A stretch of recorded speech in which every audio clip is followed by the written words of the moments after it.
10,000 feet. And at that height, it is the only mountain on Earth, really, that peaks out just about the altitude where commercial jets fly.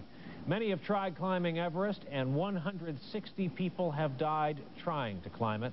Our next guest is trying to become the first of this new century to conquer the peak.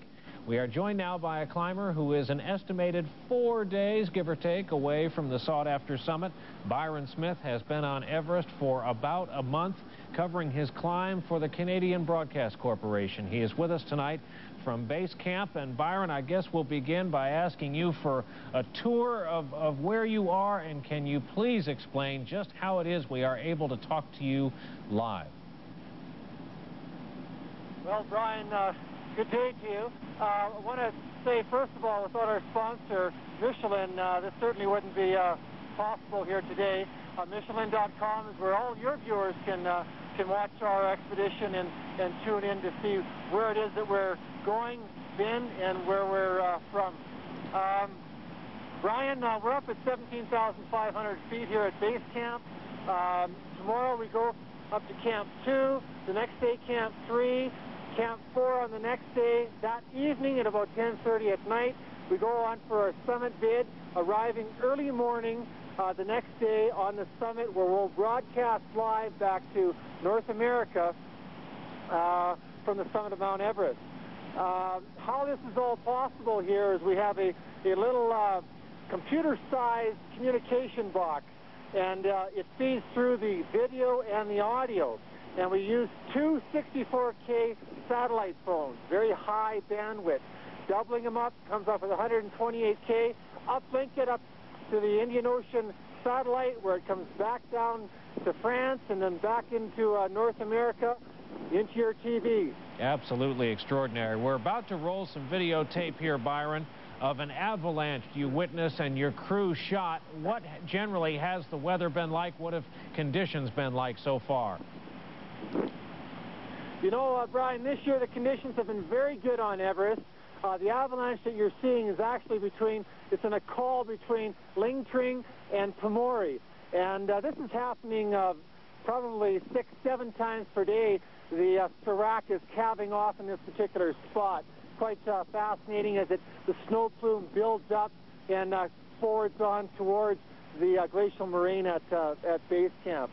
What is it difficult to breathe where you are at 17 and change? I know it gets very difficult up at 29. Well, I'll tell you, Brian, we take a slow acclimatization trek into base camp. If you were, we have half the partial pressure of oxygen right here at base camp. So to arrive here on a helicopter, per se, within 1 day, a person would be putting themselves at serious risk. So you take a slow acclimatization.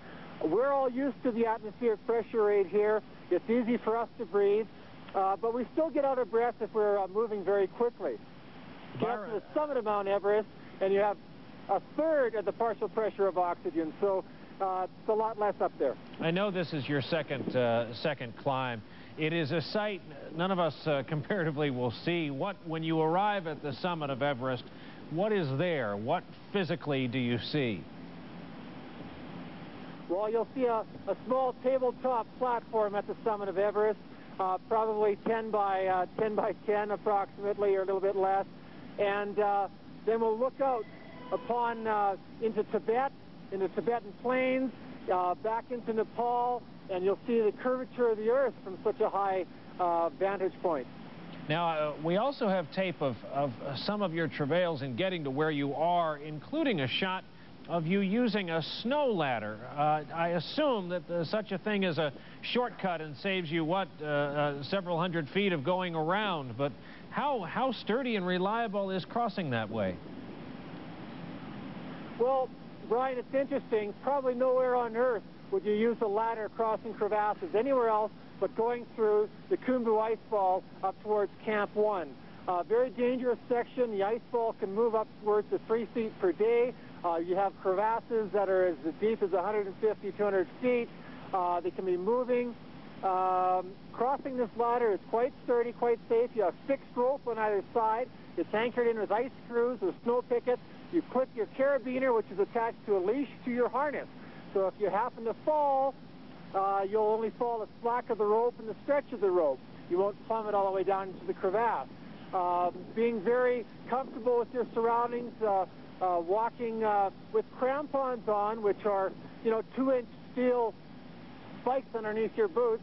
You have to be very comfortable with that, crossing the ladders, which are aluminum. Byron, it really is remarkable that we are sitting here in our studios talking to someone at base camp on Everest, and while technology of this form doesn't help you get up the mountain any faster, what one thing do you have that Hillary and Tenzing did not have that would have helped them the most? What would they marvel at today? Well, I think our equipment is a lot lighter.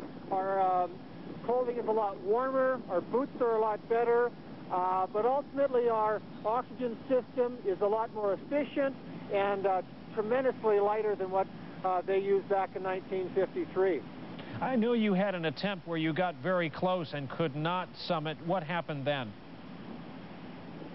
Well, I got up to within 270 vertical feet of the summit back in 1998, and essentially there was no rope to go from the south summit over the Knife Edge Ridge to the Hillary Steps up and over. I was about the second person to arrive there, and down below, stretched out from 9 other expeditions, were about 57 other people going for this summit.